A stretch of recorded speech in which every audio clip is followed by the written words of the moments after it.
नमस्कार दोस्तों, स्वागत है आपका बुक्स सोल किताब की आत्मा हमारे इस पसंदीदा यूट्यूब चैनल पर, जहां हम किताबों की रूह को उजागर करते हैं, शब्दों के पीछे की भावनाओं को समझते हैं और लेखिका के मन की संवेदना को अपने हृदय से जोड़ते हैं। आज हम जिस किताब के बारे में बात करने वाले हैं वह सिर्फ एक कहानी नहीं है। वह अदृश्य वेदनाओं, अद्भुत धैर्य और स्त्रीत्व के संघर्षों की एक हृदयस्पर्शी यात्रा है।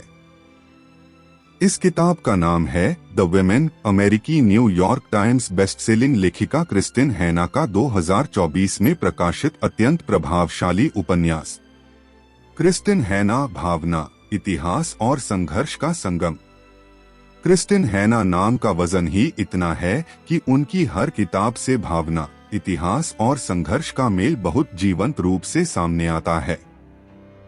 The Nightingale, Firefly lane, the great alone और द फोर विंड्स जैसे उनके लोकप्रिय उपन्यासों ने पहले ही पाठकों के मन में एक अमिट जगह बना ली है, और द वुमेन नामक इस नई किताब से उन्होंने अपनी लेखन की व्यापकता को और बढ़ाया है।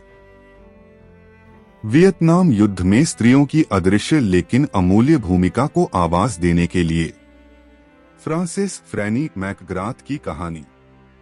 यह कहानी है फ्रांसिस फ्रैनी मैकग्राथ की, एक युवा अमेरिकी युवती जो अपने सुरक्षित जीवन से बाहर निकलकर युद्ध के रणभूमि की ओर बढ़ती है। इस किताब में क्रिस्टिन हैना ने केवल युद्ध की घटनाओं का वर्णन नहीं किया है, बल्कि उसमें समाये स्त्री मन के टुकड़ों को भी शब्द दिए हैं। PTSD, समाज द्वारा मिलने वाली उपेक्षा, स्त्री के अस्तित्व की लड़ाई, ये सभी मुद्दे अत्यंत प्रभावी ढंग से संभाले गए हैं। द वुमेन लिखने के पीछे की प्रेरणा। इस किताब के पीछे का कारण भी बहुत गहरा और सटीक है। क्रिस्टिन हैना को यह कहानी लिखने की प्रेरणा उस समय की ऐतिहासिक रूप से उपेक्षित वास्तविकता से मिली। वियतनाम युद्ध में सेवा देने वाली हजारों अमेरिकी स्त्रियां, जिन्हें न तो मान्यता मिली और न ही गौरव। उनकी वेदनाएं, संघर्ष और त्याग, यह सब कुछ इतिहास के पन्नों में खो गया। यह किताब उस विस्मृति में खोए हुए शौर्य का स्मारक है। इस वीडियो में क्या है खास?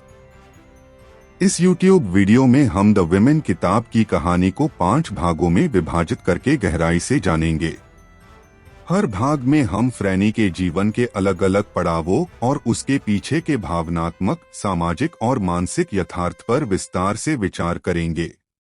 आज का भाग है आत्मस्वीकृति और पुनर्निर्माण, जिसमें हम फ्रैनी के आघातों पर काबू पाते हुए नए जीवन की राह बनाने, उसके आत्मखोज और स्त्रीत्व के प्रेरणादायक संदेश पर ध्यान केंद्रित करेंगे।